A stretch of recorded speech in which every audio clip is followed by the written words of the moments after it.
അത് ശരിയാ. തോൽവി തോൽവി നമ്മുടെയൊക്കെ ജീവിതത്തിൽ പലപ്പോഴും അനിവാര്യമാണെന്ന് എനിക്ക് തോന്നിയിട്ടുണ്ട്. കാരണം ഒരു ചെറിയ ഉദാഹരണം പറയാം. സൂറിച്ചിൽ പുരാതനമായ ഒരു പ്രശസ്ത ടെക്നിക്കൽ യൂണിവേഴ്സിറ്റി ഉണ്ടായിരുന്നു.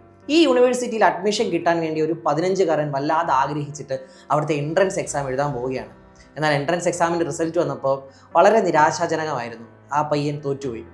അപ്പോൾ അന്ന് ഇതിൻ്റെ വിധി നിർണ്ണയിച്ച വിധികർത്താക്കൾ പറഞ്ഞത് ആ 15-കാരന് തീരെ ഐക്യമില്ല എന്നാണ്.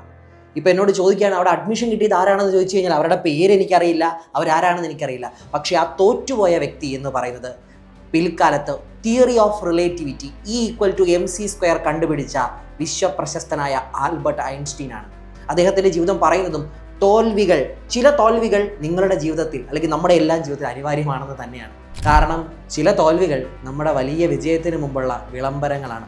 അതുകൊണ്ട് തോറ്റുപോയി എന്ന് പറഞ്ഞ് വിഷമിക്കുകയല്ല വേണ്ടേ, ബ്രേക്ക് കൊടുക്കാതെ സ്ഥിരതയോടെ മനസ്സുറപ്പിച്ചുകൊണ്ട് പരിശ്രമിക്കുകയാണ് വേണ്ടത്. തീർച്ചയായും ജയിക്കാൻ കഴിയും. ശരിയല്ലേ?